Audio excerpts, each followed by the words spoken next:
Assalamualaikum warahmatullahi wabarakatuh. Tonton Fahriza Nora Official.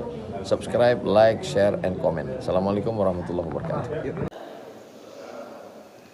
Hamdan wa syukran lillah, salatan wa salaman ala rasulillah Muhammad ibni Abdillah sallallahu alaihi wasallam wa ala alihi wa sahbihi ajma'in. Subhanaka la ilma lana illa ma 'allamtana innaka antal alimul hakim. Rabbi shrah li sadri wa yassir li amri wahlul 'uqdatam min lisani yafqahu qawli, amma ba'du. Yang kamu pemulia Abi Imam Syekh beserta seluruh jajarannya, Ketua BKM, Panitia Masjid, Remaja Masjid, dan sosomanteng yang telah berkecimpung dalam proses pemakmuran masjid yang kita cintainya. Sebagaimana kata takdim kamu juga kepada gure-gure kamu, urang syik kamu, dan adun-adun kamu dari komunitas GPS dan SMS beserta seluruh jamaah setianya. Mudah-mudahan Allah melimpahkan taufik kepada mereka semua untuk menebar kebaikan kepada alam semesta. Dan yang kamu hormati kepada guru kami yang telah memimpin sholat subuh kita pada pagi yang berbahagia ini dengan suara merdunya, dengan qiraah yang mujawwadah, sekalipun watene kalen muka antara lun dan beliau sang-sang sebaya, tapi pulen dupu beliau adalah gore lun tuan dan lun tuan anak murid beliau. Jazakallah khairan. Dan yang kamu hormati juga kepada seluruh hadirin sidang solat subuh yang dimuliakan Allah. Jamaah urang syik kamu jalan aso surga ban Bandung, tanpa terasa uronyo gedanya berada di penghujung tahun 2023 yang sang-sang baru barosa datang tahun 2020, dan ternyata hari ini kita sudah berada di penghujungnya. Dan semua kita merasakan perputaran waktu yang begitu cepat. Rasulullah sallallahu alaihi wasallam telah menubuatkan yang lalu. Beliau mengatakan, la taqumus sa'atu hatta yatakarabaz zaman. Tidak akan terjadi hari kiamat hingga perputaran waktu itu terasa begitu cepat. Fatakunus sanatu kasyahri, maka jadilah sebulan itu, maka jadilah setahun itu rasanya sebulan. Wa syahru kal jum'ati, dan sebulan rasanya sepekan. Wal usbu'u kal yaumi, dan sepekan rasanya sehari. Wal yaumu kadh-dhulumati minan nar, dan sehari rasanya sekejap mata saja. Maka jamaah yang dimuliakan Allah, uronya gedanya berada bak uro Ahad, hana terasa si ate ka uro Jumat, dan begitu seterusnya. Maka apa yang diinginkan oleh Allah dengan perputaran waktu tersebut?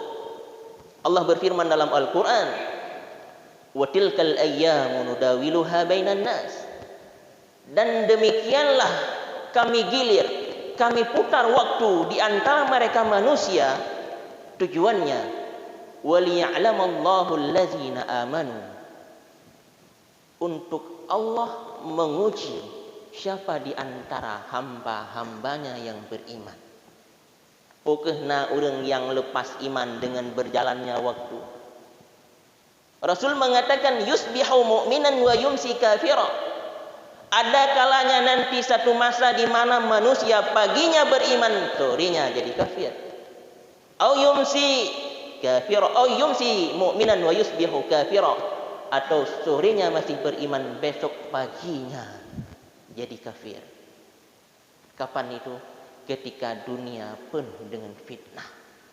Maka jemaah yang dimuliakan Allah, ketika Allah ingin melihat siapa di antara hambanya yang mampu mempertahankan keimanan dengan perjalanan waktu, yang tentunya perjalanan kita di dunia ini tidak lepas dari godaan iblis.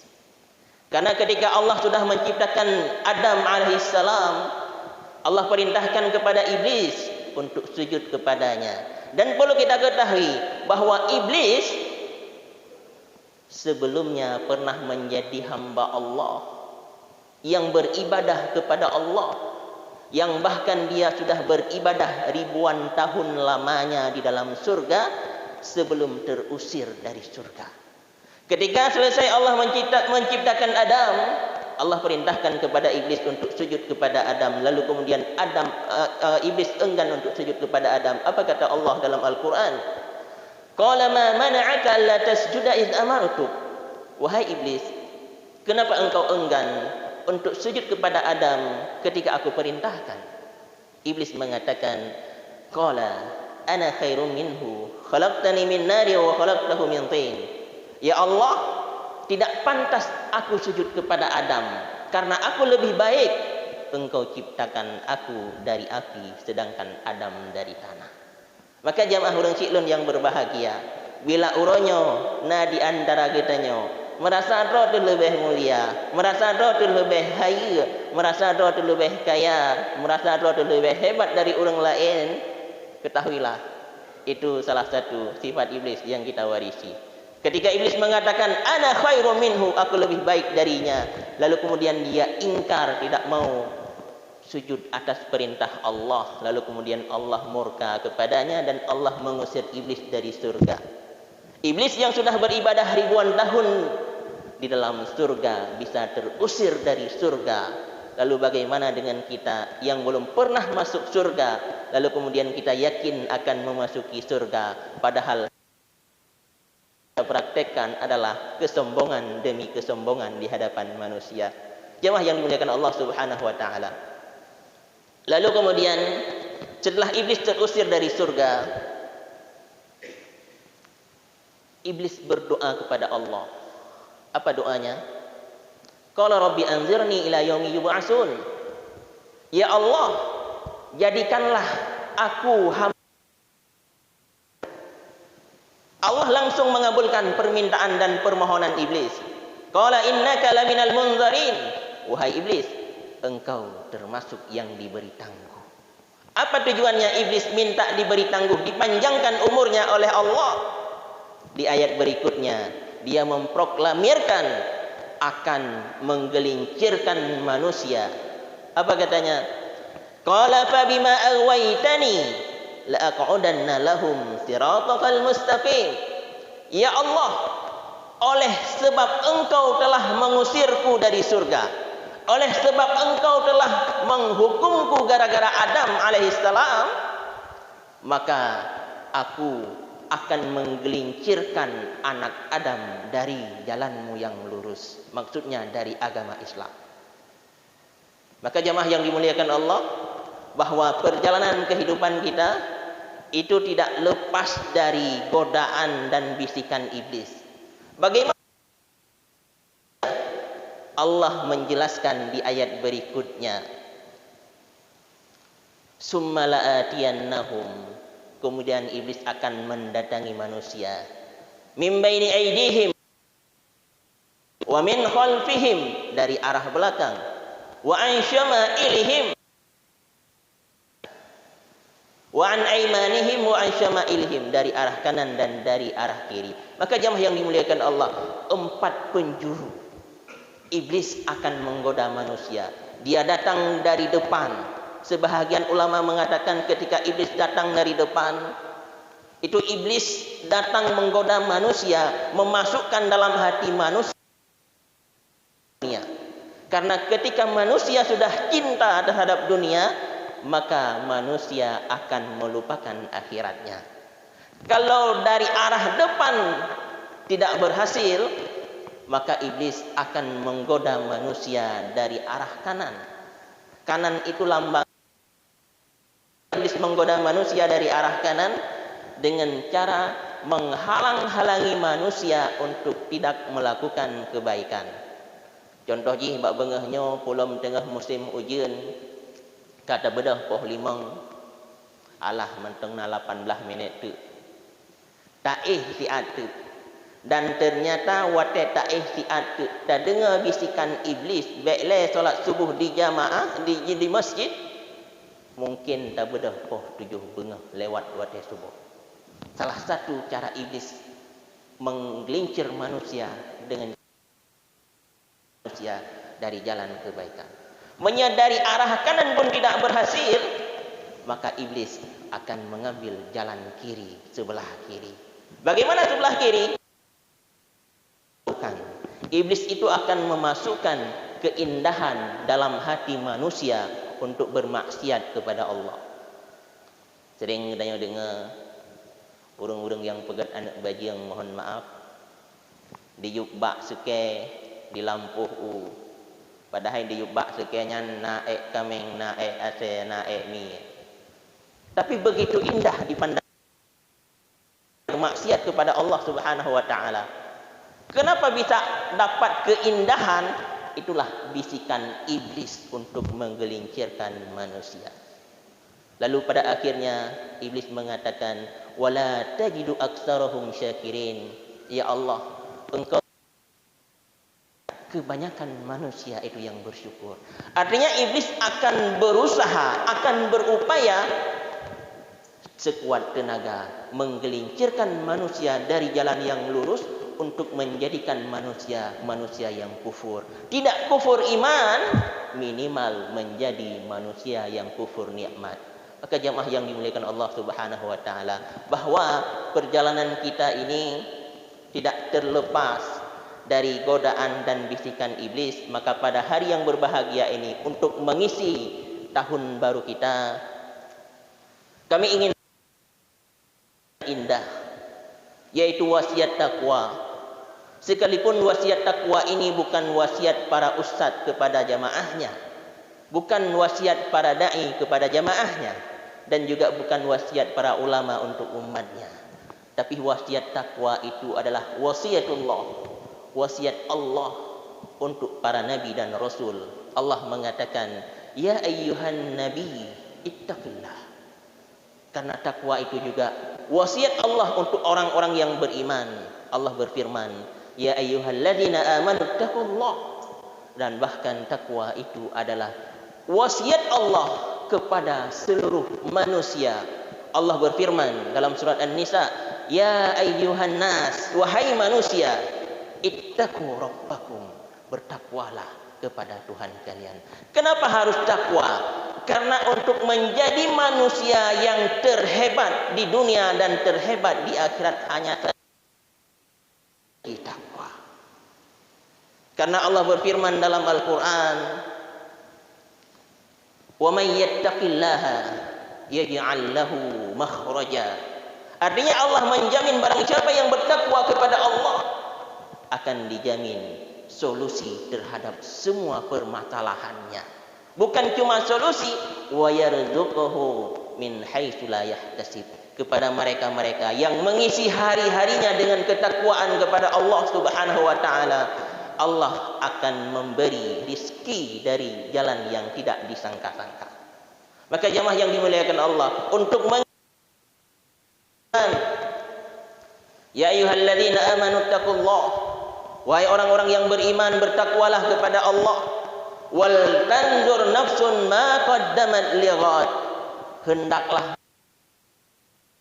apa yang telah mereka siapkan untuk hari esok. Kapan hari esok itu? Tafsirnya adalah hari kiamat.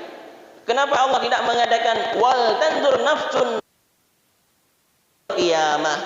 Bahkan handeukeun langsung oleh Allah. Ulama tafsir mengatakan tujuannya untuk menghujam seandainya esok hari terjadi kiamat. Seandainya esok hari amalan kita akan dihisab oleh Allah Subhanahu wa taala, sudahkah siap kita menjalani hisab tersebut? Seandainya esok hari Allah kiamatkan dunia ini, sudah siapkah kita dengan amal-amal kita? Padahal sungguh banyak hari-hari yang telah kita lewati, sungguh telah sangat panjang waktu yang telah Allah berikan, dan semua itu nanti akan dimintai pertanggungjawaban oleh Allah Subhanahu wa taala. Bahkan dalam satu hadis Rasul mengatakan, la tazalu qadami 'abdi, tidak akan tergerak kaki seorang hamba hingga dimintai pertanggungjawaban terhadap 4 hal. Di antaranya an umrihi fima afna, umurnya dihabiskan kemana. Maka waktu yang telah Allah berikan tidak diberikan cuma-cuma, akan dimintai pertanggungjawaban oleh Allah Subhanahu wa taala. Dengan apa kita isi? Apakah dengan kemaksiatan kepada Allah atau dengan ketakwaan kepada Allah? Karena jemaah yang dimuliakan Allah Subhanahu wa taala, salah satu juga cara bila kita ingin meraih kemuliaan di dunia, seandainya mungkin kita bukan orang kaya, bukan orang hebat, banyak orang lain yang lebih kaya dari kita, banyak orang lain yang lebih alim dari kita, kita tidak peduli dengan kelebihan orang lain. Yang kita peduli hari ini adalah bagaimana mengisi hari esok tahun baru dengan upgrade diri, dengan memperbaiki keimanan kita ke arah yang lebih baik. Karena Imam Ali mengatakan, barang siapa yang hari ini tidak lebih baik dari hari kemarin, maka dia termasuk orang-orang yang terlaknat. Maka jemaah yang dimuliakan Allah, salah satu cara mengisi tahun baru untuk mendapatkan kemuliaan di mata Allah hanya dengan takwa. Makanya dalam ayat lain Allah berfirman, ketika Allah sudah menciptakan manusia dengan berbagai suku dan berbagai bangsa, dari suku Aceh hingga suku Papua, dari bangsa Indonesia hingga bangsa-bangsa yang ada di Afrika dan bangsa Rohingya, kira-kira siapa di antara mereka yang paling mulia di mata Allah? Allah mengatakan, inna akramakum indallahi atqakum, bahwa sesungguhnya yang paling mulia di antara kalian adalah yang paling bertakwa. Maka ketakwaan akan menjadikan seorang mulia di mata Allah dan mulia di mata hamba Allah. Karena kemuliaan tidak mungkin kita raih dengan harta dan kekayaan, tidak juga dengan pangkat dan jabatan, tidak juga dengan nasab dan keturunan.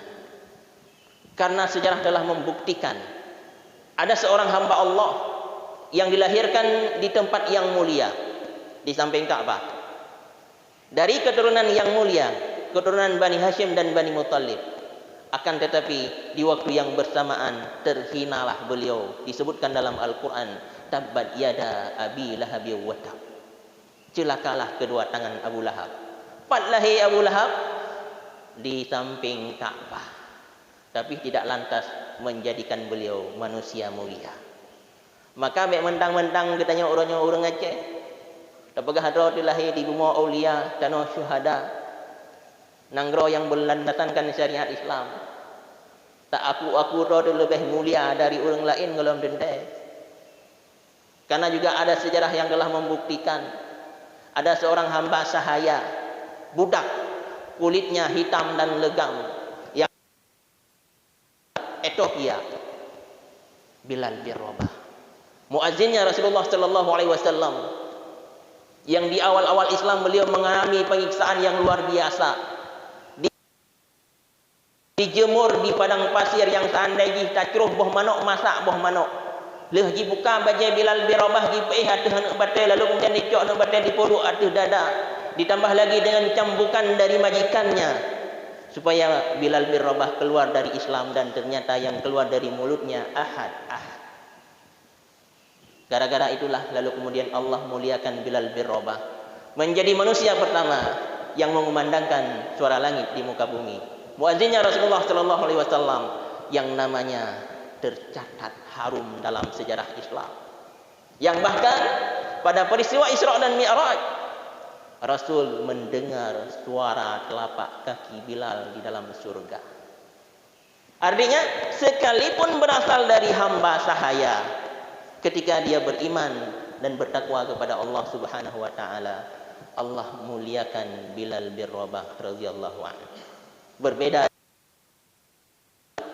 yang lahir di samping Ka'bah dari keturunan yang mulia, Allah hinakan beliau. Maka jamaah yang dimuliakan Allah, hari ini siapapun di antara kita yang ingin menyongsong tahun baru dengan kemuliaan, tidak ada cara lain kecuali dengan cara takwa. Maka di antara ciri bila kita ingin melihat apakah kita sudah bertakwa kepada Allah Subhanahu wa taala, Allah berfirman, yu'minuna bil ghaibi. Orang-orang yang bertakwa itu orang-orang yang beriman dengan perkara yang gaib. Apa itu perkara yang gaib? Beriman kepada hari kiamat karena kita belum pernah melihat hari kiamat. Beriman kepada Allah karena kita pun belum pernah melihat Allah, dan beriman kepada malaikat Allah. Artinya ketika kita sudah beriman dengan malaikat Allah, kita yakin ada malaikat raqib dan ada malaikat atid. Dimanapun kita berada, kita tidak akan berani bermaksiat kepada Allah. Karena kita yakin bahwa malaikat raqib dan malaikat atid siap sedia mencatat apapun yang kita lakukan. Karena ada sebahagian manusia hari ini, mereka menjadi waliullah di hadapan manusia, tapi menjadi wali syaitan ketika dalam kesendirian. Ketika mereka masuk ke dalam kamarnya, mulailah mereka bermaksiat kepada Allah, seolah-olah Allah tidak melihatnya. Padahal kalau mereka tahu Allah lah yang mengirim oksigen dari juruji-juruji jendela, dari sela-sela pintu kepada hambanya, wahai hamba, lun kirim oksigen ke gata supaya leuh gata maksiat hana langsung meninggai, hana langsung kekang. Allah masih sayang kepada hambanya sebegitunya. Artinya sekalipun kita Allah masih sayang kepada hambanya. Allah masih memberikan kesempatan kepada hambanya untuk memperbaiki kesalahan-kesalahannya. Maka kapan kita dianggap bertakwa? Ketika kita sudah meyakini bahwa di kanan kiri kita ada malaikat raqib dan atid, dan itu bagian dari keimanan dengan yang gaib. Karena keimanan bukan cuma di masjid. Keimanan bukan cuma di hadapan manusia, tapi keimanan itu ketika kita hanya berdua dengan Allah Subhanahu wa taala. Seberapa yakin kita dengan Allah Subhanahu wa taala? Karena ilmu sendiri sekalipun banyaknya mutuntun tajak ber, ilmu itu tidak lantas menjadi seorang itu bertakwa kalau ilmu itu tidak mewarisi ketakutan kepada Allah. Maka dikatakan al-ilmu, ilmu itu bukan yang banyak hafalan, bukan yang banyak pemahaman, tapi ilmu itu adalah yang mewarisi ketakutan ketika bermaksiat kepada Allah. Itu ilmu. Maka sebanyak apapun hafalan Al-Quran kita, kalau hafalan cuma di masjid dan ternyata di luar masjid, apalagi dalam kesendirian, kita tidak yakin dengan keberadaan Allah, tidak merasa diawasi oleh Allah dengan muraqabatullah, maka ilmu itu yang menjauhkan seorang hamba dari rahmat Allah. Maka tujuan untuk meraih kemuliaan di mata Allah, dan tujuan yang kedua berhasil dan tidak sia-sia diberikan. Dalam satu ayat Allah mengatakan, wasari'u ila maghfiratin min rabbikum, bersegeralah untuk menggapai ampunan Allah, wa jannatin arduhas samawati wal ard, dan surga yang luasnya seluas langit dan seluas bumi. Ketika Allah sudah menciptakan surga, luasnya seluas langit dan seluas bumi, untuk siapa Allah siapkan? Untuk siapa Allah ciptakan? Kepada mereka-mereka yang bertakwa. Uiddat lil muttaqin, disiapkan kepada mereka-mereka yang bertakwa. Maka jamaah yang dimuliakan Allah, kitanya uronyo subuh ke masjid, solat hana pernah tinggai, sedekah pun insya Allah hana kurang, maka akan menjadi hal yang sangat menyedihkan, memilukan, menyakitkan ketika Allah sudah siapkan surga seluas langit dan seluas bumi, dan ternyata legitanya hana merempek sabuh tempat di dalamnya. Maka bila ingin mendapatkan satu tempat di dalam surga, tidak ada cara lain kecuali dengan cara takwa kepada Allah Subhanahu wa taala. Apa sebenarnya takwa itu? Ada ulama yang mengatakan takwa itu al-imtisalul awamir wa ijtinabun nawahi. Melaksanakan semua perintah dan meninggalkan semua larangan. Dan juga ada ulama lain yang mengatakan sebagaimana Umar bin Abdul Aziz, laisa taqwa bisiyamin nahar wa qiyamil lail. Takwa itu bukan puasa di siang hari dan bukan juga solat di malam hari, tapi yang dikatakan takwa tarkuma nahallah, mampu meninggal dibenci Allah. Maka hari ini seberapa benci kita kepada maksiat? Atau jangan-jangan hari ini solat kita jalan terus, akan tetapi maksiat pun jalan terus. Karena bisa-bisa ketika kita solat maksiat kepada Allah, Allah belum menerima solat kita.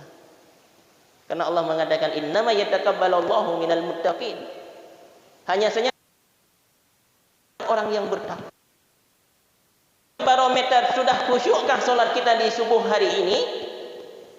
Mampukah kita menjaga dari larangan Allah dari subuh hingga solat zuhur nanti? Karena Imam Al-Ghazali pernah ditanyakan oleh muridnya, wahai guru, bagaimana melihat seorang itu solatnya khusyuk? Maka Imam Al-Ghazali mengatakan, kalau engkau ingin melihat seseorang itu khusyuk solatnya, maka lihatlah dari salam hingga takbir. Betul ya atau salah? Dari salam hingga takbir. Muridnya menyanggah, wahai guru, bukankah solat itu? Imam Al-Ghazali mengatakan, memang begitu wahai anakku. Ketika seseorang itu khusyuk dalam solatnya, maka selesai dia salam hingga takbir solat berikutnya, maka dia tercegah dari perbuatan keji dan perbuatan mungkar. Artinya apa? Kalau seandainya selesai dia salam tidak tercegah dari perbuatan keji dan perbuatan mungkar, ada masalah dengan solatnya.